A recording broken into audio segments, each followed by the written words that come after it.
দেশজুড়ে তরুণদের আন্দোলন, রাস্তায় উত্তেজনা, সাংবাদিকদের উপর হামলার অভিযোগ। আর সেই আবহে একের পর এক বড় প্রশ্ন, বদলে যাওয়া রাজনৈতিক বাস্তবতায় জেনজি ভোটারদের কি এখনো পুরনো বার্তা দিয়ে প্রভাবিত করা সম্ভব? গতকালের ঘটনায় সাংবাদিকদের উপর হামলা ও বিশৃঙ্খলা কি ইঙ্গিত দিচ্ছে? কেন প্রশাসনের ভয় অনেকের মধ্যেই আর আগের মতো কাজ করছে না? এই আন্দোলনের নেপথ্যে কি শুধুই ক্ষোভ, নাকি রয়েছে আরও বড় কোনো সমীকরণ? আর সবচেয়ে গুরুত্বপূর্ণ, তরুণ প্রজন্মের ক্ষোভের ভাষা কি দেশের শীর্ষ নেতৃত্ব সঠিকভাবে পড়তে পারছে? এই সব গুরুত্বপূর্ণ প্রশ্নের উত্তর খুঁজতেই আজকে আমরা কথা বলেছিলাম বিজেপি যুব মোর্চা নেত্রী প্রিয়ন্তী রায়ের সাথে। প্রিয়ন্তী, কথা বলতে চাই গতকালের ঘটনার ব্যাপারে। আমার প্রথম প্রশ্ন, জেন জি যারা 2029 একটা বিশাল ভোট ব্যাংক, তাদের কি পুরনো পলিটিক্যাল মেসেজিং দিয়ে ইনফ্লুয়েন্স করা যাবে?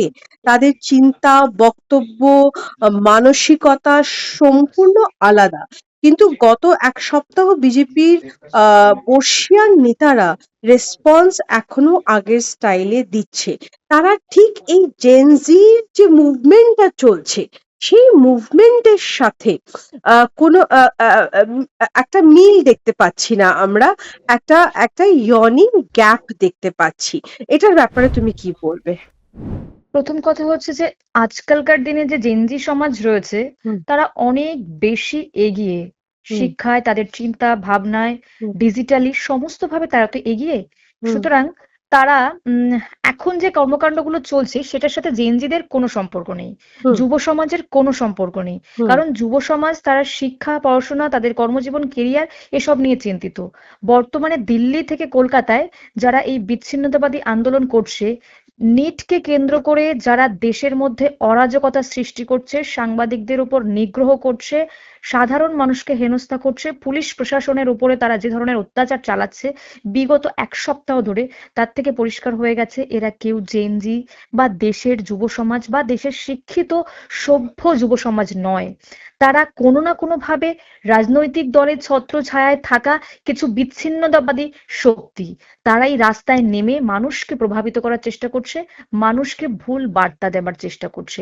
আমি এই কারণেই বললাম যে সোনাম ওয়াংচুক যিনি অনশনে বসেছিলেন হুম, নিট পরীক্ষার্থীদের হয়ে, হুম, তার অনশন আমরা ভাঙতে দেখলাম।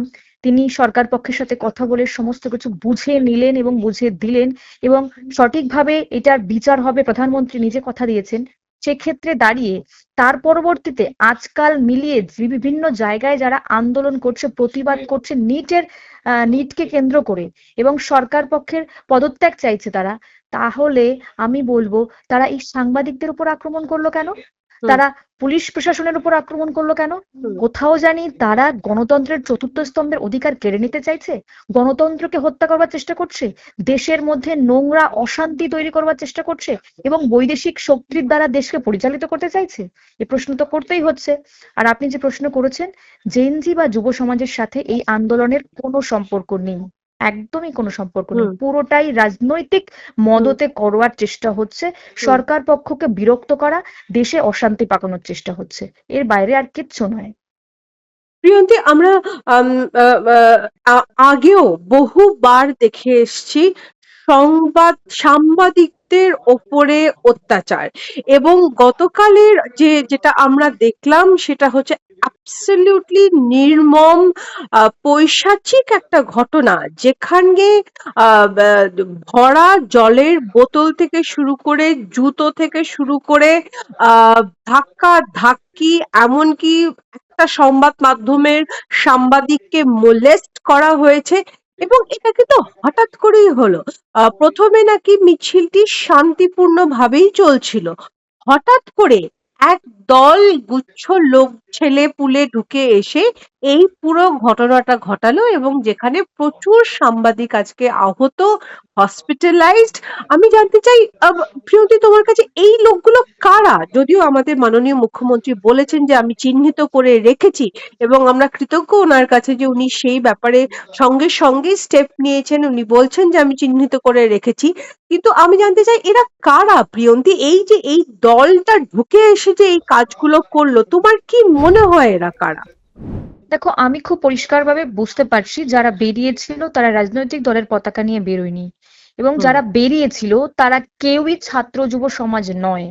হুম, তারা একটি রাজনৈতিক দলের কিংবা একাধিক রাজনৈতিক দলের মদতপুষ্ট কিছু ছেলেপেলে, এবং হুম, তারা প্রতিবাদ করতে বেরিয়েছিল, তারা আন্দোলন করতে বেরিয়েছিল, এটাই তো তাদের বার্তা ছিল। হুম, বিভিন্ন প্ল্যাকার্ড আমরা আপনাদের সংবাদ মাধ্যমের মধ্যে থেকে দেখতে পেয়েছি হুম, যে তারা প্রতিবাদ করতে বেরিয়েছে, কিন্তু হুম, প্রতিবাদের নামে সাংবাদিক মহলের ওপর, সাংবাদিকদের ওপর হেনস্থা, মহিলা সাংবাদিককে শারীরিকভাবে নিগ্রহ করা, এ চিত্র পশ্চিমবঙ্গে আমরাও তো বিরোধী ছিলাম 15 বছর, হুম, 20 বছর ধরে, হুম, আমরা দেখিনি। আপনি হুম, বলতে পারবেন বুকে হাত রেখে যে বিজেপির কোনো মিছিলে গিয়ে, প্রতিবাদ মিছিলে গিয়ে কোনো সাংবাদিককে নিগ্রহের শিকার হতে হয়েছে, কোনো হুম, সাংবাদিককে রক্তারক্ত অবস্থায় হসপিটালে ভর্তি হতে হুম, হয়েছে? দেখিনি আমরা, এই চিত্র হুম, ঘটতে দিইনি।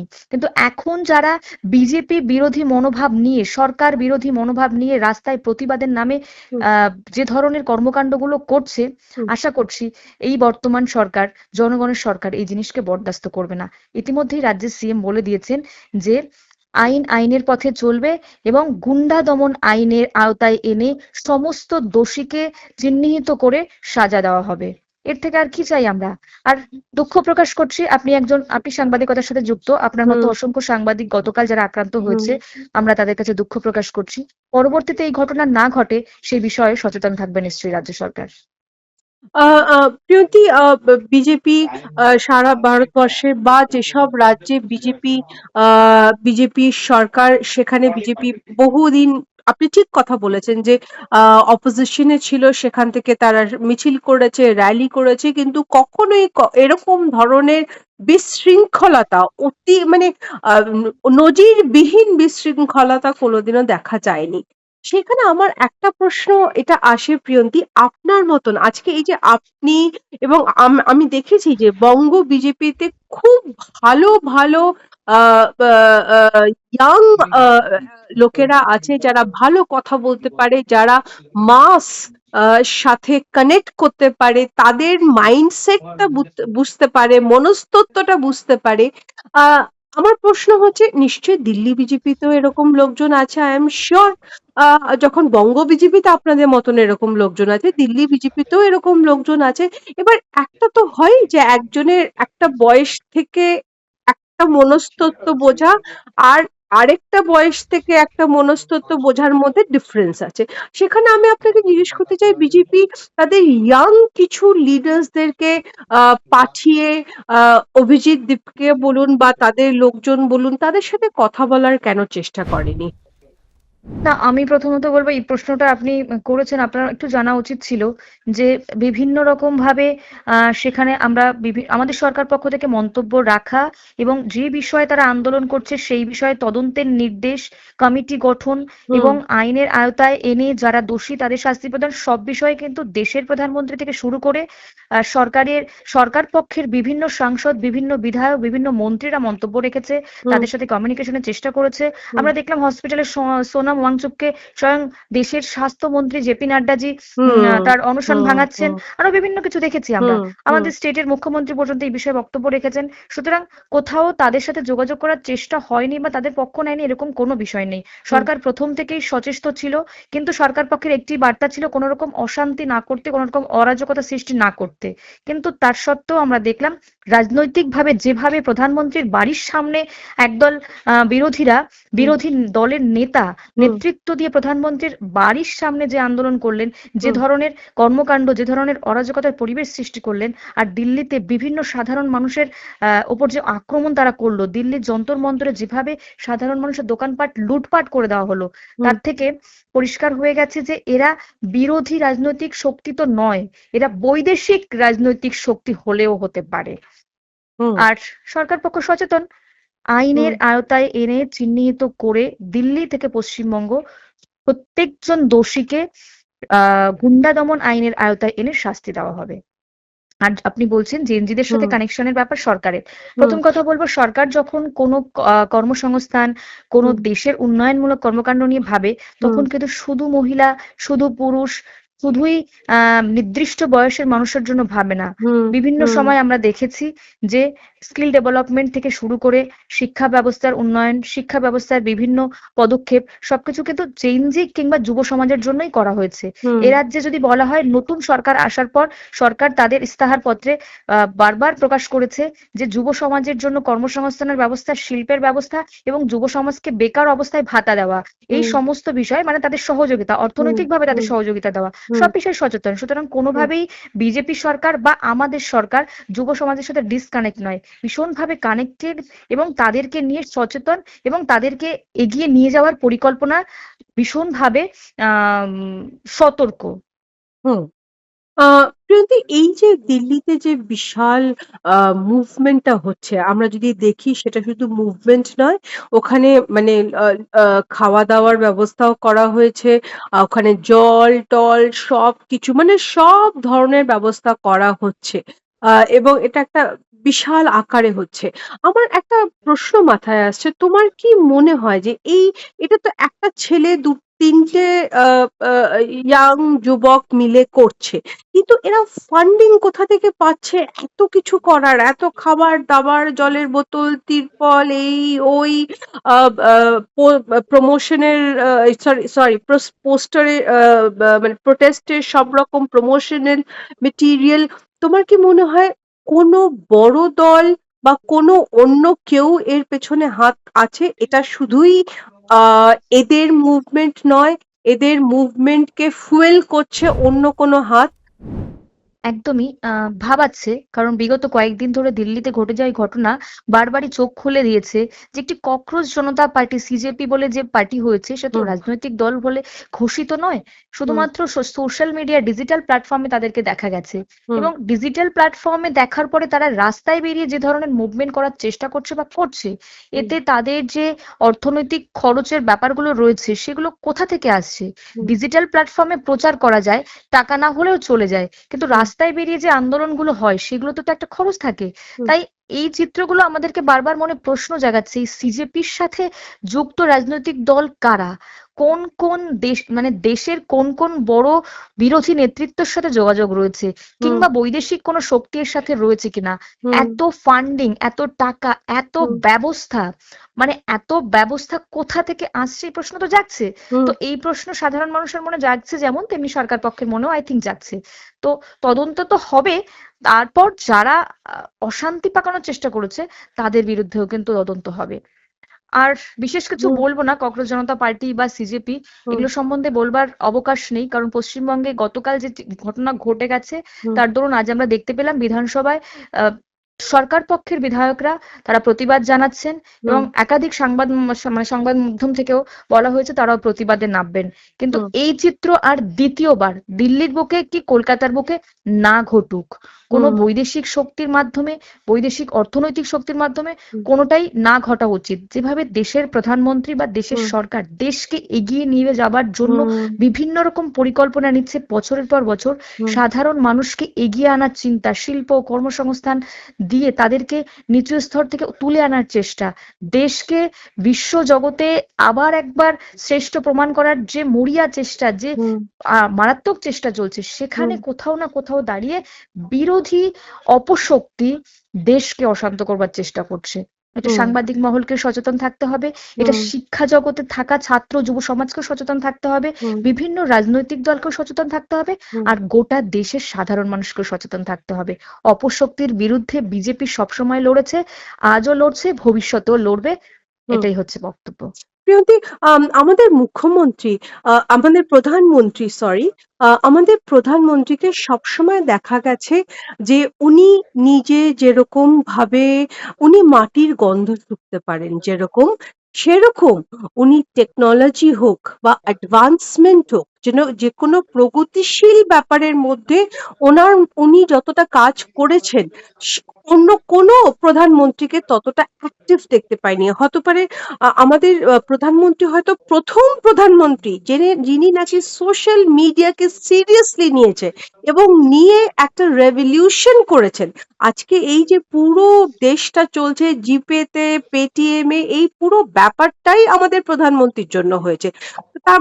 সেখান থেকে বোঝা যাচ্ছে যে আমাদের প্রধানমন্ত্রী তার বয়স এবং তার সময় থেকে আরো 50 ইয়ার্স এগিয়ে রয়েছেন।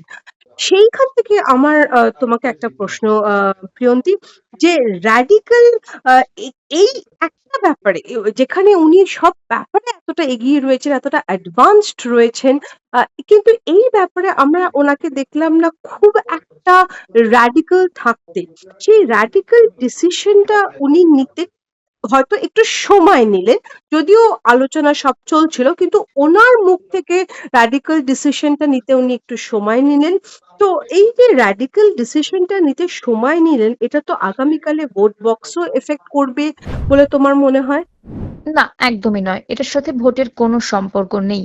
হুম মানুষ এখন অনেক বেশি অ্যাডভান্স, অনেক বেশি সচেতন। হুম তেমনিভাবে সরকার পক্ষও ভীষণভাবে অ্যাডভান্স এবং সচেতন। হুম সেখানে দাঁড়িয়ে কোনো পরিস্থিতি ঘটলে হুম দেশের প্রধানমন্ত্রী কখনোই এত কম সময়ের মধ্যে মন্তব্য করতে পারেন না বা করা উচিত নয়। হুম কিন্তু হুম যেহেতু দিল্লি রাজধানী, সেখানে এই ধরনের কর্মকাণ্ড ঘটছে। আমার মনে হয় উপযুক্ত সময়ে প্রধানমন্ত্রীর যে স্টেপ নেওয়া দরকার ছিল সেটা তিনি নিয়েছেন হুম এবং যেগুলো করবার করণীয় ছিল সরকার পক্ষ হিসেবে, দেশের প্রধানমন্ত্রী হিসেবে সেটা তিনি করেছেন। হুম তার ঊর্ধ্বে গিয়েও যারা এই অপশক্তিকে পরিচালনা করছে বা অপশক্তিকে ছড়িয়ে দেওয়ার চেষ্টা করছে, যেমন দিল্লি থেকে ঘুরে ফিরে এসে কলকাতার বুকেও এই ধরনের একটা অরাজকতার পরিস্থিতি তৈরি হলো, হুম সেখানে দাঁড়িয়ে প্রয়োজনীয় পদক্ষেপ নেওয়া হবে। হুম এটার কোনো অবকাশ নেই যে দোষীদের শাস্তি হবে না বা যারা এই ধরনের ঘটনা ঘটাচ্ছে তারা দ্বিতীয়বার আবার ঘটানোর সাহস পাবে। হুম এটা সম্ভব নয়। সরকার পক্ষ সচেতন আছে এবং সঠিক সময় সঠিক ব্যবস্থা নেওয়া হবে। হুম প্রিয়তি, কেন লোকেরা পুলিশ, টিয়ার গ্যাস, লাঠি, বন্দুকে আর ভয় পাচ্ছে না? আমরা দেখতে পাইলাম যে যেসব ধরনের ছেলেমেয়েরা ওখানে গেল, যেভাবে বম্বেতে একটা মেয়ে পুলিশ ভ্যানকে হাত দিয়ে আটকে দিল, আমি জাস্ট একটা ঘটনার কথা বলছি। বিভিন্ন এরকম বিক্ষিপ্ত ঘটনায় দেখা যাচ্ছে যে মানুষ আর ভয় পাচ্ছে না। আমাদের প্রধানমন্ত্রী কি বুঝতে পারছেন যে কেন 20 বছরের ছেলেমেয়েরা আহ মৃত্যুর ভয়ের ওপরে চলে গেছে? না, দেখো, আমার এই বিষয়ে বিশেষ কিছু বলবার না থাকলেও বলবো যে হুম বিগত দিনে যে সরকার ক্ষমতায় ছিল, দেশে হোক রাজ্যে হোক, মানে কেন্দ্রে হোক হুম আর রাজ্যে হোক, হুম সেখানে তারা গুন্ডা দমন আইনের উপর খুব একটা তাদের চিন্তা ভাবনা ছিল না। হুম দেশে এত ধরনের বেআইনি পরিস্থিতি পরিবেশ তৈরি হয়েছে, বিভিন্ন কিছু তৈরি হয়েছে, রাজ্যে হয়েছে, সেগুলো নিয়ে তারা সচেতন ছিল না এবং দোষীদের কোনো সাজা হতো না। হুম এটা হচ্ছে সব থেকে বড় কথা, যে হুম দোষী তাকে থানায় নিয়ে যাওয়ার 5 মিনিটের মধ্যে রাজনৈতিক দলের নেতার মদতে কিংবা রাজনৈতিক দলের নেতার সহযোগিতায় ছাড়িয়ে আনা হতো। হুম ধর্ষকদের শাস্তি ছিল না, একজন ধর্ষককে 3 মাসের বেশি জেলে আমরা দেখিনি। হুম সুতরাং এই সমস্ত কিছু মিলিয়ে দেখা যাচ্ছে যে রাজ্যে বা কেন্দ্রে বিগত দিনে যে সরকার ছিল, তারা গুন্ডা দমন করতে বা দোষীকে চিহ্নিত করতে বা হুম দোষীদের সাজা দিতে আইন প্রয়োগ করে তাতে তারা সচেতন ছিল না। কিন্তু এখন আর এই জিনিসকে বরদাস্ত করা হবে না। হুম সুস্থ স্বাভাবিক পরিবেশকে উল্লঙ্ঘন করে যারা অশান্তি পাকাবার চেষ্টা করবে, তাদেরকে আইনের আওতায় এনে ভারতবর্ষের সংবিধানের আইনের মাধ্যমে তাদের শাস্তি দেওয়া হবে। হুম প্রিয়ন্তী, আসবো লাস্ট সাক্ষাৎকারের শেষ দুটো প্রশ্নে। একটা হচ্ছে, ধর্মেন্দ্র প্রধান কেন এখনো ইস্তফা দিতে চাইছেন না? উনি ইস্তফা দিয়ে তো আবারও 1 বছর পরে মন্ত্রী হতে পারেন, সেখানে তো কোনো অসুবিধা নেই। না, আমার বক্তব্য হচ্ছে যে ধর্মেন্দ্র প্রধান কেন্দ্রের শিক্ষামন্ত্রী পদত্যাগ, উনি কি প্রশ্নপত্র ফাঁস করেছিলেন? উনি কি নির্দেশ দিয়েছিলেন? এরকম কোনো কিছু কি? নয় তো। তাহলে হুম ওনার পদত্যাগের প্রশ্নই আসে না। হুম শিক্ষামন্ত্রী হয়ে যিনি তদন্তের নির্দেশ দিচ্ছেন, হুম প্রধানমন্ত্রী তদন্তের নির্দেশ দিচ্ছেন, হুম তারপরে যখন দোষীকে সাব্যস্ত করা হবে তারপরে তার পদত্যাগ হবে। এবার হুম বক্তব্য হচ্ছে, যারা রাজনৈতিক দলের ব্যক্তিত্ব বাইরে বেরিয়ে এসে ধর্মেন্দ্র প্রধানের পদত্যাগ চাইছেন, হুম এক সময় তো তারাও সরকারে ছিলেন।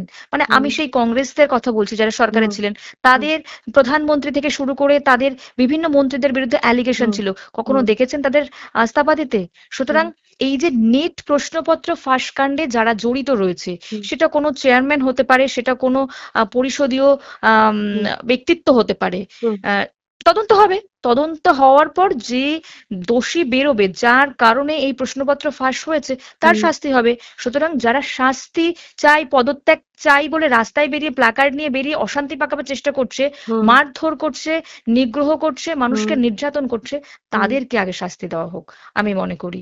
আমি মনে করি যে তারাও সমান দোষে দোষী। হুম প্রতিবাদের নামে সাধারণ মানুষকে হেনস্থা, মানুষের উপর অত্যাচার, হুম তারাও সমান দোষে দোষী। প্রিয়ন্তী, বাংলায় যেরকম আমাদের মাননীয় মুখ্যমন্ত্রী অভিনব একটা কাজ করতে চলেছেন, মানে উনি অলরেডি ডিক্লেয়ার করেছেন এবং কাজটা করবেনও। সেটা হচ্ছে এনআইএ, এক গুন্ডা দমন আইন, সেকেন্ড এনআইএ এর মডেলে উনি বাংলায় এসআইএ করছে, তার সাথে এসএফটি করছেন। এগুলো সবই করছেন, উনি বারবার করে বলছেন তোলাবাজি, সিন্ডিকেট, মস্তানগিরি, এগুলো সব উখড়ে একদম ফেলে দেওয়া হবে, যেটাকে উনি বলেছেন সকালে তুলবে বিকেলে খরচা।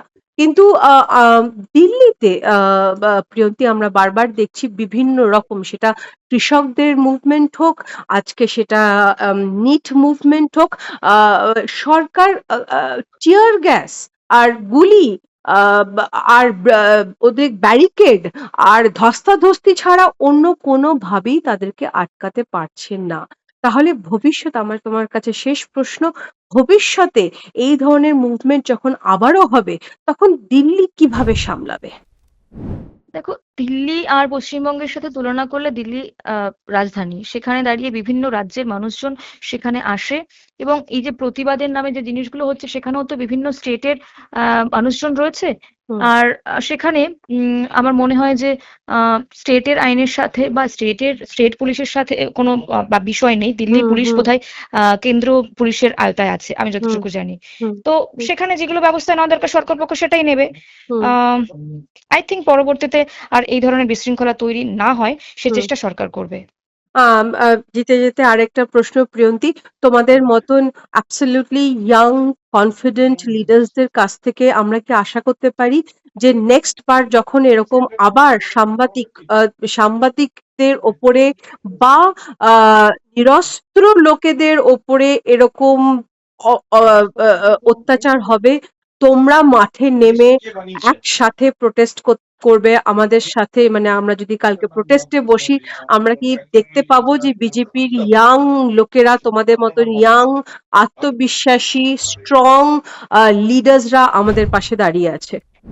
একদম, দেখো, আমি আবারও বলছি যে লজ্জা লাগছে গণতন্ত্রের চতুর্থ স্তম্ভের ওপর এই ধরনের আক্রমণ হয়েছে কলকাতার মাটিতে। এই জিনিসকে বরদাস্ত করা যায় না। তেমনি আমরা চাইবো যে পরবর্তীতে কোনোদিন কোনো রকম ভাবে আর সাংবাদিকদের ওপর আক্রমণ হোক, গণতন্ত্রের চতুর্থ স্তম্ভের ওপর আক্রমণ হোক, কথা বলার অধিকার, প্রশ্ন করার অধিকার কেড়ে নিতে, এটা আমরা চাইবো না। মুখ্যমন্ত্রী অলরেডি বলে দিয়েছেন যে গুন্ডা দমন আইনের প্রথম প্রয়োগ হবে এই আক্রমণকারীদের ওপরে। এটা আহ আপনাদের সাথে জানাচ্ছি যে আশা করি গুন্ডা দমনের আইনের মাধ্যমে গুন্ডারা ভালো করেই বুঝতে পারবে যে চাইলেই গণতন্ত্রের চতুর্থ স্তম্ভের উপর গলা টিপে ধরা যায় না। তাদের গলার কণ্ঠস্বর সাধারণ মানুষের জন্য উচ্চারিত হয়, সেটা কোনো গুন্ডা বন্ধ করতে পারে না। আর তার জন্য সরকার আছে, আইন আছে, আইন প্রয়োগ করে ব্যবস্থা হবে। সোজা সাপটা কথা বলার জন্য, ট্রু নিউজকে সময় দেওয়ার জন্য অসংখ্য ধন্যবাদ Priyanti. Thank you so much.